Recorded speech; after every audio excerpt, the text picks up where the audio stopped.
So welcome back, everybody. This is another Just Me podcast. We're now welcomed by, well, not welcome, but we're in the midst of Bernie Hollywood, which honestly, Bernie, even your surname is just like kind of grand, isn't it? But this is Bernie Hollywood. We're going to unravel his story. So the first things first is Bernie. I mean, obviously we know you, Bernie. So what's your story? Who are you and what's your story? Okay. Well, I'm Bernie Hollywood. I have been in the third sector, as we call it, charity sector and social entrepreneur sector for over 40 years. And I've been involved in many charities in the United Kingdom and across the world.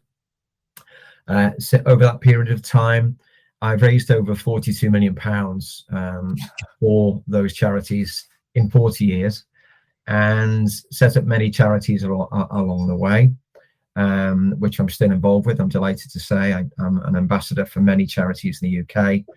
I mentor people all the way across the world with regards to the United Nations Sustainable Development Goals. I help people wherever I possibly can. And I founded the Boat of Hope, which is my latest campaign. I founded that 2 years ago to help early years children with their mental health and young adults with suicide and depression, basically to get them to start talking about how they feel inside their heads and their hearts, but in a very unique way. And we've done that very successfully over the last 2 years. And we're coming to the next part of our activation, which is rowing my ocean-going solo rowing boat, which you can see in the background, 3,000 miles across the Atlantic Ocean on the 12th of December. And that particular adventure, that particular campaign or activity is seen by a global audience of over 950 people around the world. And that was one of the main reasons that we wanted to do this solo row. We wanted to actually have me in the boat, testing my resilience, testing my mental capabilities over a period of 90 days in the boat, up to 3 months at sea alone. But more importantly, to actually convey a message of hope, which is actually wrapped around the actual boat. You can't see it very well in this image because it's a nighttime image, but we had a 42-foot mural commissioned with an incredible artist called Justin Eagleton, and we asked 6,500 high school students around the United Kingdom what hope meant to them. Yeah. And the mural basically reflects the content of those students, and it shows the journey of a young person going through depression on one side of the boat, which is the struggle. And on the opposite side of the boat, you can actually see that young person come out of that depression with hope, with the support of others, et cetera, et cetera. So we've been really excited by the campaign because we knew that the creative arts and mixing it with adventure would actually stimulate a conversation with young people, early years children and young students, in a very different way than just going up and saying, how are you feeling? What we've been doing is reaching out to them through art, music, animation, every single type of creative art you can think of that actually engages young people in conversations. And it's been sensational. Wow. So, okay, I mean, there's a whole bunch of stuff I want to ask you about that, but how did you get into what you're doing now? So where did life start for you? Well, life started with me. I grew up in a place called Speke, a large housing estate in Liverpool. Yeah. And Irish Catholic family. Mum was a cleaner.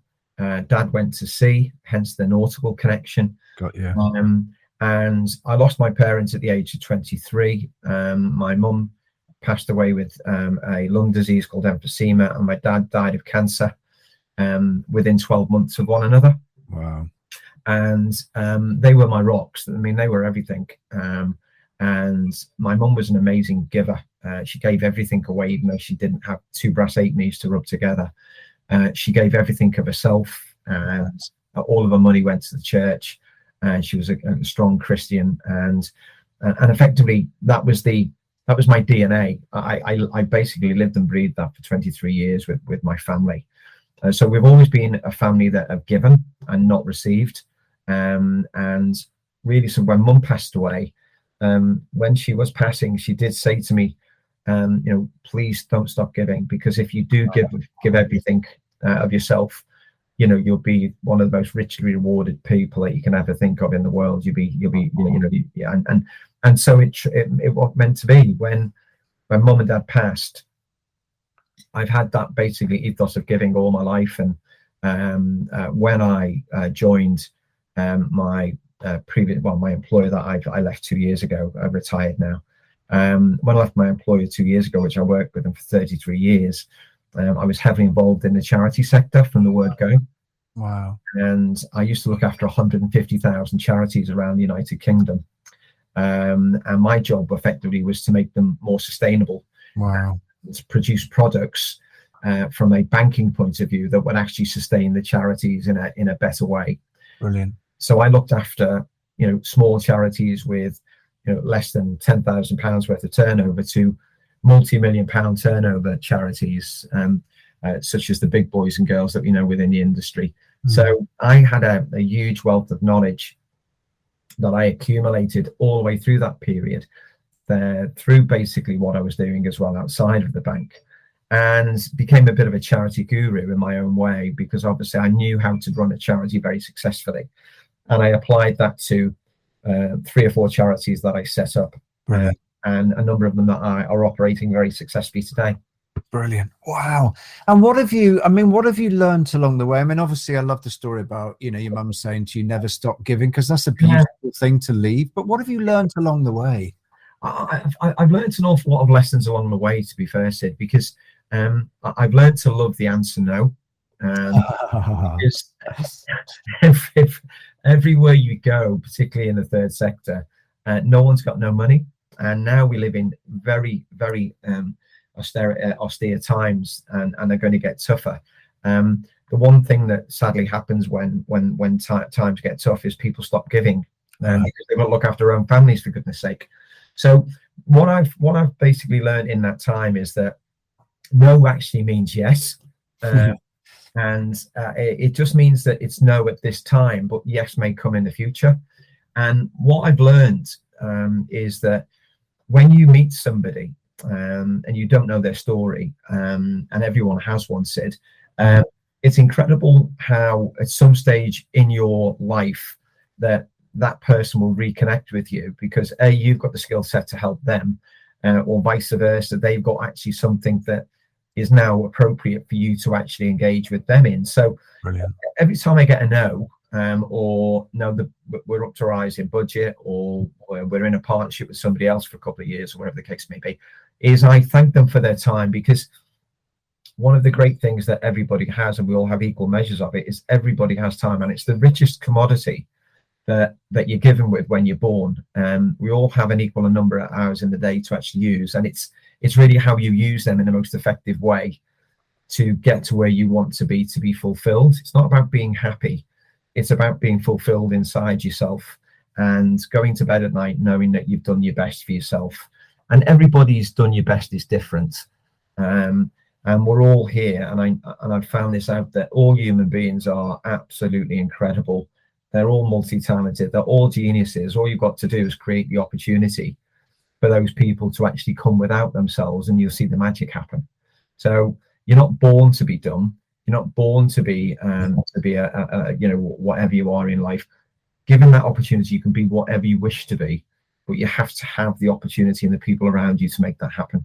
That's so beautiful. So I know that your mum and dad were instrumental in your but who else has helped you along the way? I mean, obviously you've done so much stuff, but who's been really, obviously even at the age of 63, I'm still mentored. So and yeah, absolutely. Yeah, I'm still learning, even at the age of 63. So I have a number of mentors that I can reach out to at any particular time, and basically have a chat to them about an issue or concern, a project that I can go to, and really they'll listen to me intently and then give me amazing advice. So, I mean, going way back, I've had chairman of Lloyd's Banking Group that have basically mentored me. I've had an amazing guy called Truett Tate, who's an incredible philanthropist, and was the deputy chairman of Lloyd's Banking Group back in the 90s, and Truett mentored me through my banking career and through my charity career, and he's now basically a chairman of a major New York bank at this particular moment in time, and he's still mentoring me to this very day. So I always say to people that, you know, you can't do anything on your own. It's practically impossible. The boat that you see behind you really hasn't happened on my own. It's happened with at least 50 major stakeholders that have come on board, have actually understood the message of what we're trying to do, which is open a conversation with young people about their mental health. And they get it. They get the story, and they wanted to come on board because they wanted to make a difference within the campaign. So the answer is very long and convoluted, but it's surround yourself with good people. Go out and ask people to help you, and you'll be actually very surprised with what you actually get back in return. You know, the human species is a species that is here to actually support one another and help one another, and we're a family, regardless of wherever you are in the world. You know, we're one blood, and that's red blood. That's beautiful. And what sort of obstacles? I mean, you must have faced so many, because you've done so many amazing sporting challenges and all that kind of achieved great things. But what obstacles have really kind of helped and hindered you along the way? I mean, I love the thing about no, but what else is there? Well, money, whether we like it or not, is basically the actual lubricant that makes the wheels go round.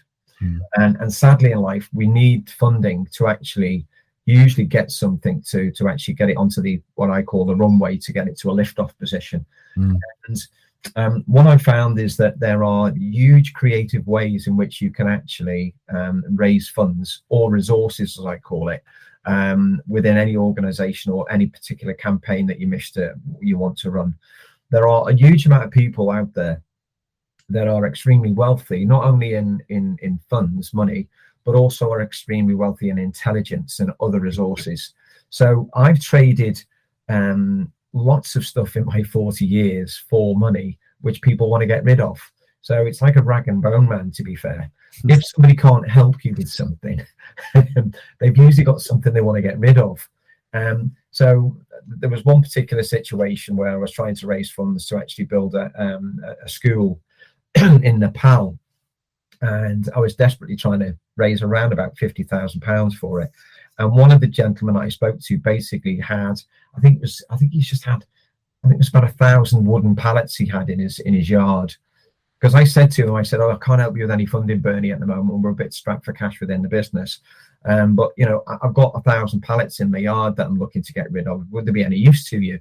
And I said, "John, I'll have them. I don't know what I'm going to do with them, but I'll have those 1,000 pallets. Don't sell them to anybody. I'll give them to anything else. I'll get somebody to actually come and get those 1,000 pallets." Now, pallets are made of wood, so I knew a connection, a wood yard not too far away. And I said, "Listen, I've got 1,000 pallets stacked in Liverpool that basically I can give to you. Will you give me a price for them? And you can obviously just take them apart and then he made sawdust and basically put them through your mill." And he gave me 500 quid for them. So it just goes to show you that what I've learned is that it's not all about money. It's all about three things. Intellectual capability is really the number one thing. You need people that have got intelligence and knowledge that you don't have, and that comes in many forms. And what I've done very, very well in my life is actually surrounded myself with great people that I don't know an awful lot about with regards to the knowledge of, let's say, marketing or producing a book or whatever the case may be. I've gone to people who are experts in that field and asked them for help and support, and they've kind of given it to me. So ask for intellectual capability, ask for stuff, doesn't need to be money. And the third thing is, don't be afraid to ask for money. And if you have an amazing story, people will listen to it. There's an amazing book that I always get everybody to read by a guy called Paul Burnett, and it's called Storytelling is Changing the World. Brilliant. And it's an incredible book. And if you have an amazing story, people will listen to what you have to say. They may not give, but they'll listen. And the golden phrase is, if you can't help me, John, Mary, or Bert, is there anybody within your network that you think may be interested in what I've just said? And, you know, be resilient. It's so difficult in the period of life that I've been in the last 40 years. Resilience has got me through. And also I've had a few mental health wobbles along the way, as well as everybody does, because we all have our physical health and well-being, but we've also got our own mental health and well-being as well, Sid. So it's important that we actually look after both as best we possibly can. That's so brilliant. So, okay, so the next question is, right, is I mean, you just mentioned there about kind of resilience and keeping going. So where do you go to when things get tough and you're just about to row 3,000 miles, aren't you, in 25 days time? I mean, that's like unbelievable. So, I mean, you're going to be challenged, aren't you? Physically, mentally, spiritual, all of that kind of stuff. Where do you dig deep to? Where is that foundation for you? I think it's been built in with many of the things I've done over the last 40 years, because I've been very fortunate in my charity work that I've actually adventured around the world. And you become, it's like when you exercise a muscle. The more you exercise a muscle, the stronger it becomes. Yeah. So the more that you actually exercise your mental resilience, it's exactly the same process as actually exercising a muscle. The more that you exercise your mind, the more stronger, the more resilient it becomes. Now, there are times when you do have a meltdown, and whereby it does become too much for you. And meltdowns can actually can happen in many ways. You can sit down and break down in tears and sob your eyes out. And I always say that's the heart's way of actually releasing all of that anxiety when you have a great cry. And, you know, I'm a great crier. I tell you, I love I love to have a good bawl. But it's knowing when to stop. You've got to know, even when I'm on the road rowing 3,000 miles across the ocean, there'll be times when my body can't do anything anymore, and I have to stop, and my mind will start playing tricks. And there are going to be times when you're going to have to stop and rest, and that might be for 3 hours, it might be for 3 days, but you've got to listen to what your mind and your body tell you. I'm old enough and wise enough actually to actually understand that. Yeah. Whereby maybe younger people who are not less so experienced will actually try and push through that. Right. And it would physically break them and mentally break them. I know really when to stop and when to reflect and when to recharge. I'm a little bit of a runner, and I love Kenyan runners. I basically read as much as I possibly can about Kenyan running, because they are true believers in that the rest that you have is the actual key part to actually brilliant performance. Wow. So resting and mindfulness is key to actually ensuring that you're ready to go again. And they rest so much, it's unbelievable. They will lie down and sleep for days on end before a race. Wow. Just to ensure that they've actually got everything ready in their body, you know, all of the actual glucose in the body, all of the mindfulness is in the right space for them to actually go out and run again.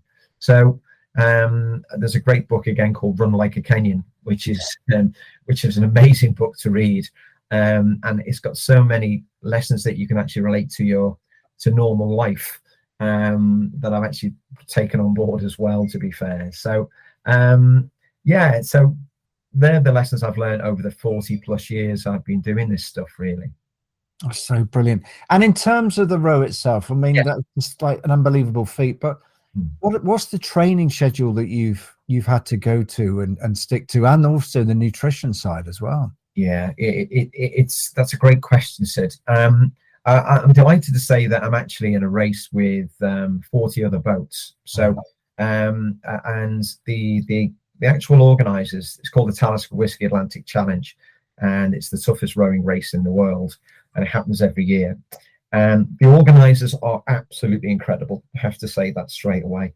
I applied for this race 2.5 years ago. Wow. And it's actually now full till 2026. You actually can't row the Atlantic Ocean in this race until 2026. There are enough crazy guys and people out there that want to do it. So they are absolutely focused on your safety and your resilience. So when I decided to do this 2.5 years ago, I actually looked into it in a great amount of detail. And the campaign organizers give you a booklet which is like so thick, Um, and a lot of it is on about your training and your nutrition, and there's lots of science involved in it. So with regards to the training, a lot of people that are coming to this particular competition this year haven't rowed ever before. Wow.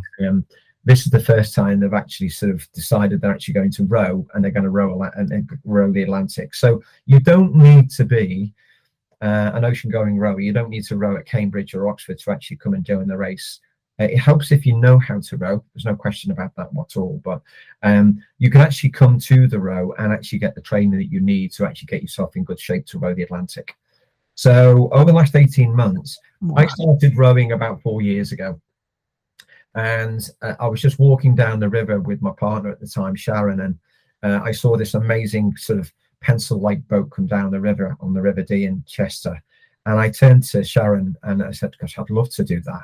And never thought anything of it. And then when I got home, Sharon rang up the Grosvenor Rowing Club because it had a learn to row sticker in the window, which she'd actually taken the details of. I didn't know that at the time. And she said, I've booked you in on learn to row course. Wow. In the new year, and off I went. And as soon as my bottom touched the bottom of the boat, I just fell in love with it. I just loved it, that I could actually propel myself in the water with this piece of equipment and see all of this nature around me. It was just wonderful. Wow. So within 4 years, basically I was a novice rower. I didn't know how to row, and now I'm rowing the Atlantic Ocean. So I thank Grosvenor Rowing Club, who I'm still a great member of, and I row 2-3 times a week with my amazing crewmates. So my training regime really over the last 18 months has really been one of river rowing, but also the boat here that you can see behind me. The organisers basically say that you have to actually complete a minimum of over 200 hours of rowing in that boat before you actually get to the start line to qualify, and you have to fill in a log of all the hours that you've done, and 3 days and 3 nights of that has to be on open water, so you have to take it into the sea. So my regime has been river rowing in that boat. I've had the boat now for about just coming up to about 14 months, and wow.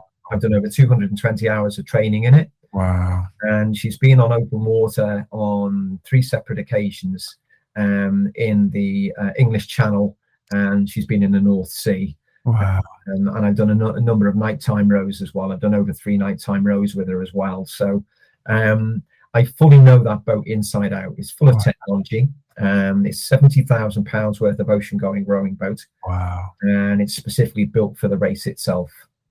That's so cool. Are you scared?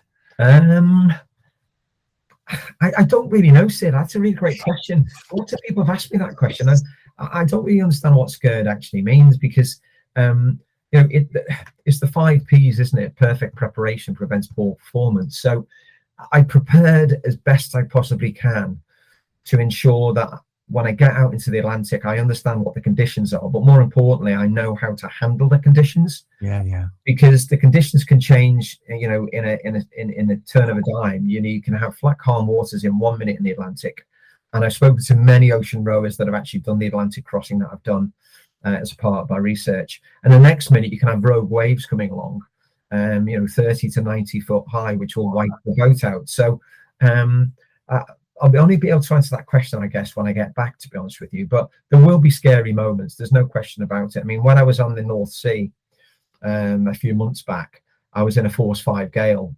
Wow. And I got caught out, and the boat performed brilliantly. It was actually rolling all over the place like you'd not believe it. And I had to basically get into the cabin and just basically hold on tight for a while. Wow. So yeah, scared, but I think as the actual makers of this boat have told me, if you're on board that boat and you're clipped in, or you're inside the cabin and you've got the cabin sealed, you are safe. So I know that my boat is my safety. So I know as long as I'm there and I'm clipped in, I'm fine. So I'm not going to have a Wilson moment whereby I'll basically go out and try and get my volleyball back. But I am taking a Wilson with me. I've got a teddy bear I'm taking called Wing Commander AB Bears coming with me, and he's the RAF Royal Mascot for mental health. AB Bear's coming across the Atlantic with me, and he's got his own life jacket and harness as well. That's so cool. And are you taking any kind of, I mean, will you be listening to music? I mean, have you got books? Are you taking books and stuff? Yeah, I've downloaded a heap load of music, and I've downloaded a heap load of autobiographies on Audible, because rowing an ocean is quite boring, because of course you have to do 1.5 million strokes to get across the Atlantic. That's how many strokes you have to do. Wow. So you are going to get bored. So from that point of view, it's good to keep yourself occupied. So listening to Audible books now is fantastic. I don't know if you've tried it before, Sid, but listen to an autobiography from the person that actually wrote it is fantastic. And so you can lose yourself in a book for a couple of hours while you're rowing. So I've got a huge music list. Also, with the campaign, I've got 50 letters of hope, which have been written by high school students from around the world, and they're all sealed. And I'm actually going to open one letter a day and read it to camera. And then we're going to download that, because we've got some great technology on board. We've got actually the boat, believe it or not, has got a Wi-Fi hotspot on board. So the technology on board the boat's incredible. So I'll actually be able to actually send data in the form of videos and photographs from the ocean via a BGAN, which is a broadband global application network, which is actually set up with Elon Musk's guys. That's amazing, isn't it? Yeah. So what advice, if you could go back to yourself at, I don't know, 14, 15, what advice would you go back and give yourself? Oh, well, I always wanted to be an airline pilot. Did you? Yeah. Never achieved that goal. But what I would say to anybody, regardless of where you are, background, how you're feeling at the moment, where you're going in the future, is do try and pursue your dream. Right. And it's incredible that sometimes dreams sometimes do come true. Not all the time. You've got to be a realist, and don't be afraid to do something different. Brilliant. Really, that's the best advice I can give to anybody. Try anything, because you don't really understand what that thing is until you've actually done it. My boss always used to say to me, he said, if you're invited to an event, go to it, regardless of whether you think you're going to like it or not, because you'll be surprised. You'll most probably meet somebody there that can actually help you and support you with your quest, and equally there may be somebody there that you can help out as well, because helping people is really one of the greatest gifts you can give to anybody. Partake in your knowledge. If you're fortunate not to have any money, to give that to people that can actually do great things with it. And also, more importantly, if you give somebody some of your time, it's the greatest gift that you can give to anybody. That's so lovely. And is that a kind of universal kind of advice that you would give, not just yourself, but other people? Because I mean, it just sounds to me that your whole life has just been in service to what your mum said, which is never stop giving. Yeah. Well, yes, it is, to be fair. I mean, we've just come off a national school tour with the Boat of Hope, and we've just visited over 60 schools around the United Kingdom. Wow. And we took the boat out to talk to children about how they feel inside their heads and hearts. And of course, they were very interested in some of the adventures I'd completed as well. And kids were saying, oh, that's what I want to do when I grow up, and so on and so forth.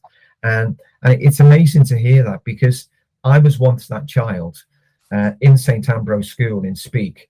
And in fact, we took the boat back to St. Ambrose Primary School in Speke this year. And basically did an incredible talk to the children, the primary school. And the head teacher got up and said, listen, Bernie came from this school. Wow. What Bernie's achieved in his life, from living in Speke, from coming to St. Ambrose, he's gone on and done this within his life. So you're capable of doing equally as good as Bernie, or even better. And that's really the mantra. It's give back to those who've given to you. And I've supported my own junior school now for the last 40 years, ever since I've left it, really. Or 53 years I've been supporting them.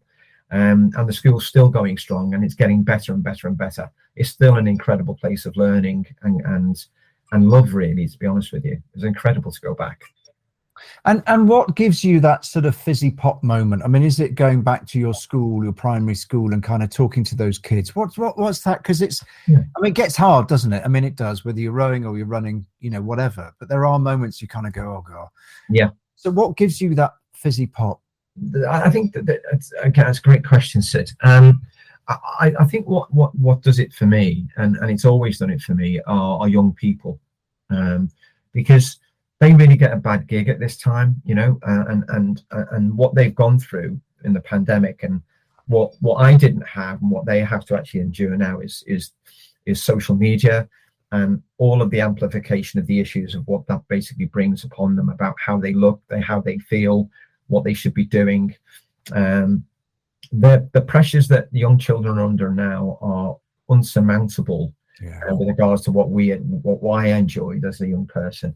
So really, I admire young people.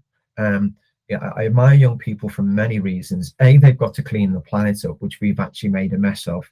That's another couple of hours story that I could talk to you about.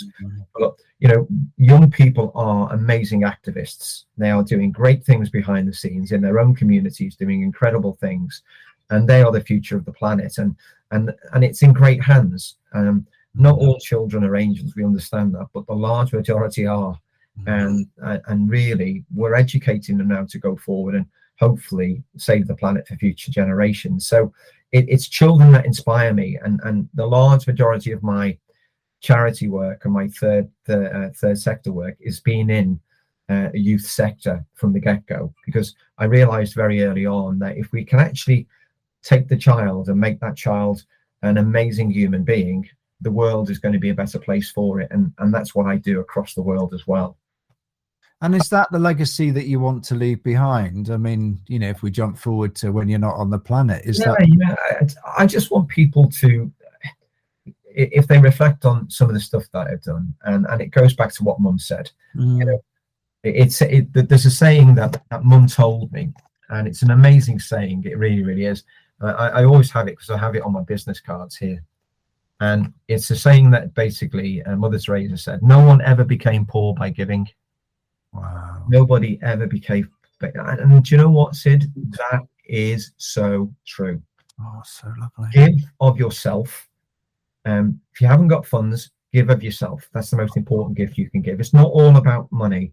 It's all about what you can do for somebody else. Even if it's listening to that stranger that's sitting with you next on the bus, that basically, you know, looks quite sad or wants to have a conversation, just open, you know, and turn around to them and say, "How are you today?" It's an incredible what will happen.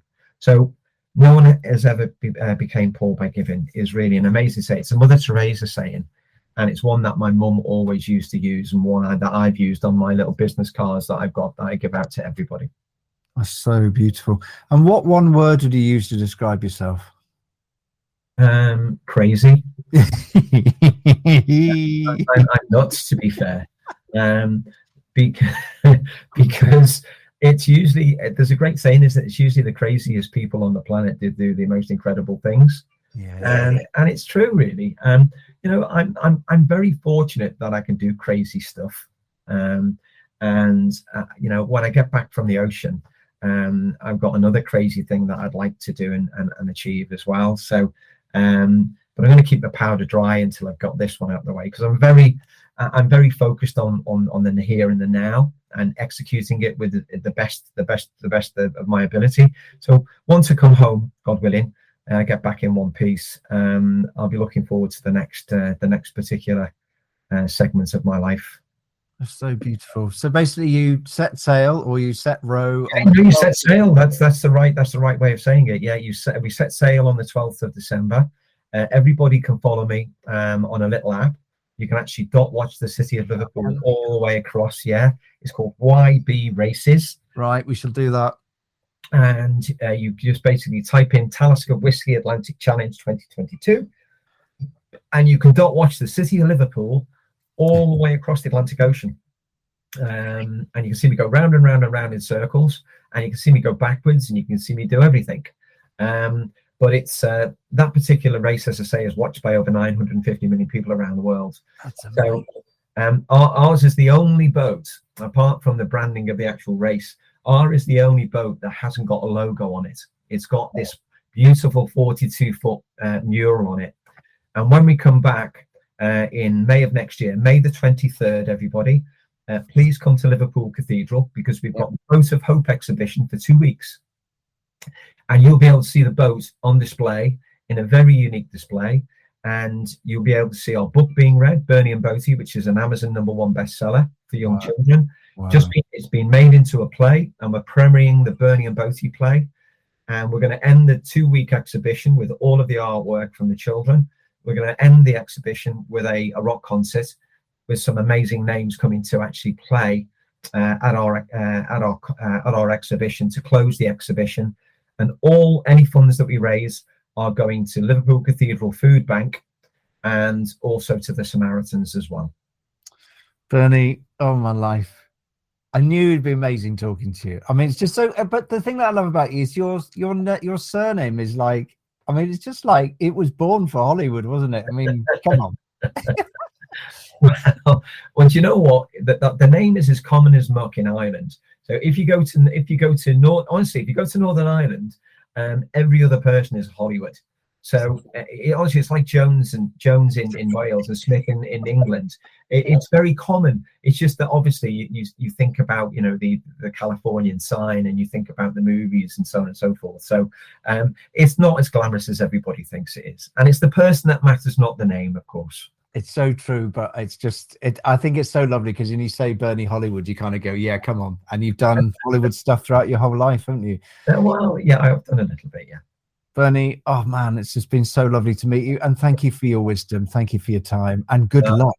I mean, really. Honestly, if there's anybody out there that wants to have a chat just get in touch with me. BernieHollywood.com. You can contact me through the website, and as I say, I speak to young people all across the globe. And if there's just if you spend 10 minutes or 15 minutes talking to somebody about an issue that they may have and giving them some direction, you get great satisfaction out of basically helping them on their way to the next stage. That's so brilliant. Thank you. Well, we'll put all the links into the podcast and whatever, but thank you. Really. Thanks for having me on. I really appreciate it. And good luck. Oh, thanks. I'm going to need it. Thank you.